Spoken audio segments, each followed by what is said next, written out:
NTA मूर्ख तो है नहीं, बेवकूफ नहीं है कि वो एग्जैक्ट पेपर आपको दे देगी, बट थोड़े बहुत लक्षण ना देखने को मिल ही जाते हैं। पिछली साल का नीट का पेपर देख लो, इतना सस्ता पेपर, इतना आसान पेपर। मुझे लगता है 2024 का पेपर भी बहुत आसान आएगा, तो डरने की जरूरत नहीं है।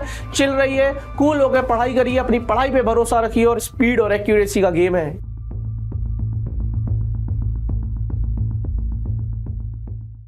हेलो बच्चों, नमस्कार, स्वागत है आपका एक बार फिर से हमारे यूट्यूब चैनल जिसका नाम है NEET rank plus Hindi medium. और मैं आ गया हूं आपके सामने एक और बेहतरीन सेशन लेकर। बहुत सारे बच्चों को डाउट है कि सर इस बार फिजिक्स का पेपर नीट 2024 हम देने जा रहे हैं, फिजिक्स का पेपर किस प्रकार से आ सकता है। सर आपको आइडिया है क्या? हाँ, मुझे आइडिया है, और आइडिया के इर्द गिर्द ही मेरा पेपर फंसेगा, ये लिख के ले जाओ मुझसे। बताऊंगा क्या आइडिया है पेपर का, इसलिए सबसे ज्यादा इस सेशन को शेयर करिएगा।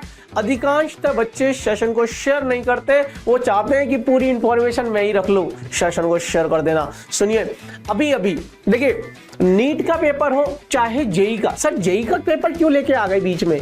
लिंक्ड है, बातें लिंक्ड है, कनेक्टेड है।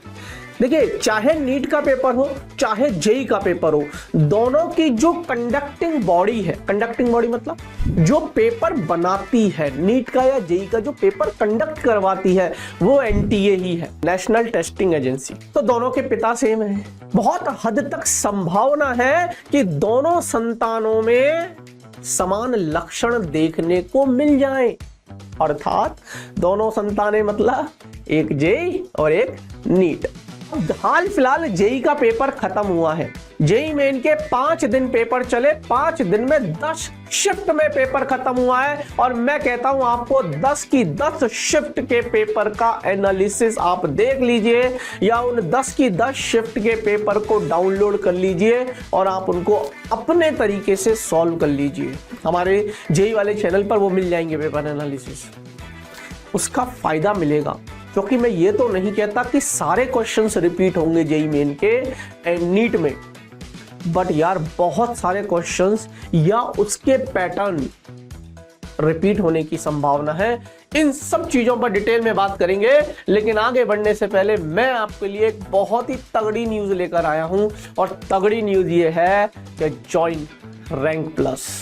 सर मतलब कर तो लिया ज्वाइन रैंक प्लस पे ही तो पढ़ रहे हैं हम, ठीक है, लेकिन हम लेकर आए हैं आपके लिए पेड बैचेस, और वो शुरू होने जा रहे हैं 22 तारीख से। लेकिन देखिए, join rank plus today benefits, अब सुनना क्या क्या आपको इस बैच में मिलने वाला है। Exclusive batches for class 8 to 12, JEE 2025 2026, NEET 2025 NEET 2026, Hindi medium हो इंग्लिश मीडियम हो सब मिलेगा। Batches will have a limited number of learners, so you receive best in class attention and doubt solving support। Sir मतलब हम तो Hindi medium से बच्चे, हम लोगों ने बैच में ना लाख बच्चे नहीं भरेंगे, हम 50 60 70 का बैच, 100 का बैच, लिमिटेड बैच साइज बनाएंगे, सो दैट हम हर बच्चे से बात कर पाए।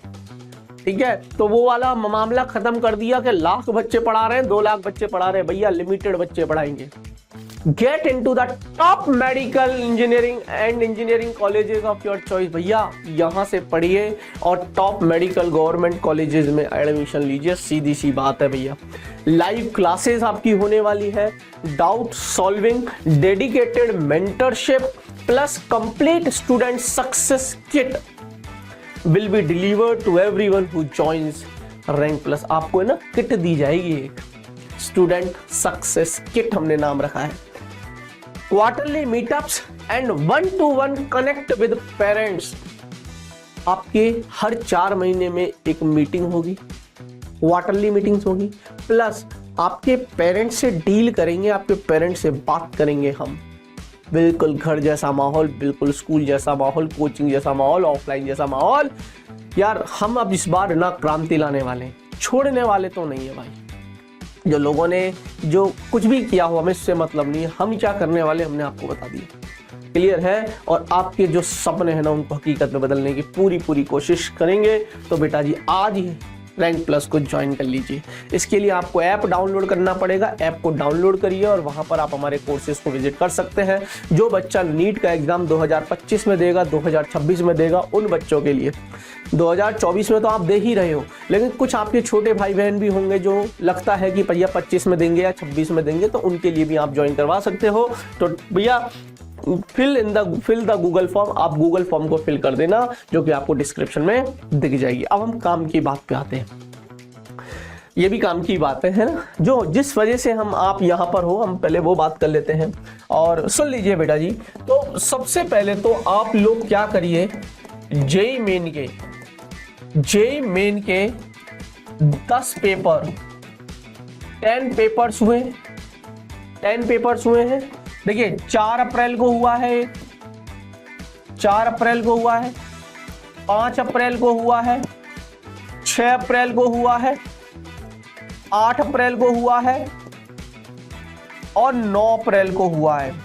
ठीक है, और shift 1, shift 2, shift 1, shift 2, shift 1, shift 2, shift 1, shift 2, shift 1, shift 2, ऐसे आपको 10 पेपर देखने को मिलेंगे। और मेरा ऐसा उम्मीद है कि इन 10 की 10 पेपर से फिजिक्स में बहुत सारे क्वेश्चंस आपके मैच हो जाएंगे। क्या होने वाले हैं? मैच।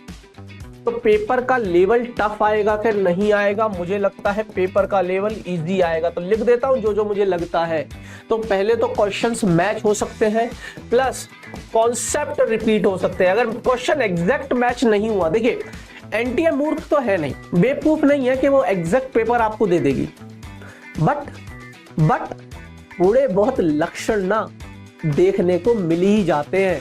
तो जेईई मेन का जो पेपर है ना, उसी के सिमिलर मुझे लगता है कि नीट का पेपर भी आना चाहिए इस साल। और इस बार जेईई मेन के पेपर फिजिक्स में तो टफ आए नहीं थे, तो नीट में भी टफ नहीं आएंगे। पिछली साल का नीट का पेपर देख लो, इतना सस्ता पेपर, इतना आसान पेपर। मुझे लगता है 2024 का पेपर भी बहुत आसान आएगा। तो डरने की जरूरत नहीं है, चिल रहिए, कूल होकर पढ़ाई करिए, अपनी पढ़ाई पे भरोसा रखिए। और स्पीड और एक्यूरेसी का गेम है, याद रखना, एक्यूरेसी और स्पीड का गेम है। स्पीड मतलब कितने क्वेश्चन आप 1 घंटे में कर पाते हो, और एक्यूरेसी का मतलब कितने सही कर पाते हो। पता चला सर मैंने 50 क्वेश्चन आते हैं, 45 करने होते हैं, 45 में से 45 कर लिए 1 घंटे में, और 45 में से 40 गलत हो गए। कोई फायदा ही नहीं है, एक्यूरेसी बिगड़ गई। 45 में से 40 ही करे, पर 40 में से सर 38 सही है, 37 सही है। This is your accuracy. कि यार क्या गजब की एक्यूरेसी निकाली है आपने। क्लियर? तो अपनी स्पीड तो बढ़ानी ही है, प्लस साथ साथ में एक्यूरेसी भी अपनी मेंटेन करनी है, और वो आती है सारा प्रैक्टिस से। तो फिजिक्स प्रैक्टिस मांगता है, क्वेश्चंस की प्रैक्टिस करिए। और जो बच्चे अगले साल पेपर देने की सोच रहे हैं नीट में 2025-26 में, बेटा जी उनके लिए तो मैं बैठा हूं फिजिक्स में। निराश मत होना, इतनी शानदार तरीके से आपको फिजिक्स सिखाऊंगा, लेकिन आपको रैंक प्लस से जुड़ना पड़ेगा। क्लियर है? तो पेपर मुझे लगता है इजी आएगा इस बार, है ना। कथन एवं कारण के सवालों को पिछली बार भी देखने को मिले थे, assertion and reason. Assertion reason के क्वेश्चंस बोलते हैं इनको। कथन एवं कारण वाले सवालों की उम्मीद मुझे लग रही है ना। कथन एवं कारण सवालों की उम्मीद मुझे लग रही है ना। देखिए बहुत सारा पोर्शन डिलीट हुआ है, तो डिलीटेड वाला जो पोर्शन है वो आपको देख के नहीं जाना है। एनसीईआरटी को फॉलो कर लेना, नई वाली एनसीईआरटी। कौन सी वाली? न्यू वाली एनसीईआरटी को फॉलो कर लेना। न्यू वाली एनसीईआरटी के हिसाब से ही नीट का पेपर आएगा। Is that clear to you? Paper का प्रेडिक्शन कर रहा हूं मैं कि कैसा आ सकता है। पेपर आसान आएगा, पहला प्रेडिक्शन। जेईई मेन का जो पेपर खत्म हुआ है मुझे लगता है उससे मिलता जुलता आएगा, इजी आएगा। कथन कारण वाले सवाल देखने को मिल सकते हैं, डिलीटेड पोर्शन नहीं पढ़ना। एनसीईआरटी न्यू वाली जो है उसको फॉलो कर लेना, उसी के हिसाब से सिलेबस आपको तैयार करना है। क्लियर है? और हाँ, प्रैक्टिकल फिजिक्स से मुझे लगता है कि क्वेश्चंस नहीं आएंगे। मैं ऐसा बोल के नहीं जाऊंगा, आप लोग प्रैक्टिकल फिजिक्स जो है, जैसे वर्नियर कैलिपर है ना, अब जेईई मेन में तो देखने को नहीं मिला। स्क्रू गेज है ना, screw gauge, vernier caliper, screw gauge. देखिए जेईई मेन में इस साल इन दोनों से क्वेश्चन आए ही नहीं, लेकिन मैं ये भी नहीं बोल रहा कि नीट में नहीं आएंगे, क्या पता देखने को मिल जाए। लेकिन चांसेस मुझे थोड़े कम ही लग रहे हैं। जब जेई मेन में नहीं दिया तो नीट में भी आने की उम्मीद कम है, लेकिन आ भी सकते हैं। इट इज संभावना, ये संभावनाओं पर बात कर रहा हूँ, क्योंकि नीट का पेपर मैं नहीं बना रहा हूँ, मैं सिर्फ संभावनाएं अपने अनुभव से बता सकता हूँ। क्लियर है? तो ओवरऑल पेपर इजी आएगा, है ना? क्लियर है? तो पेपर प्रेडिक्शन क्या रहने वाला है, पेपर का पैटर्न आपने बता देता हूं, एक बार और बता तो दिया ही है। डिफिकल्टी मैंने बता दिया, इजी पेपर आएगा। पैटर्न जो आएगा, देखिए पेपर का जो पैटर्न आएगा आपको पता होगा, 50 क्वेश्चन आएंगे फिजिक्स में, 50 केमिस्ट्री में आते हैं और 100 बायो में आते हैं। बायो में आते हैं जिसमें बॉटनी और जूलॉजी होती है, वनस्पति विज्ञान और जीव विज्ञान बोलते हैं। आई थिंक मेरा बायोलॉजी से कोई संबंध नहीं है, मैं मैथमेटिक्स वाला आदमी हूँ, मैं इंजीनियरिंग वाला आदमी, लेकिन फिर भी थोड़ा बहुत बायो सुन के सीख जाते हैं। 50 में से आपको 45 क्वेश्चन ही करने होते हैं, इसमें भी 45 क्वेश्चन ही करने होते हैं, और इसमें 90 क्वेश्चन आपको करने होते हैं। हर एक क्वेश्चन जो होता है वो 4 नंबर का होता है, इस हिसाब से ये 180 मार्क्स का हुआ।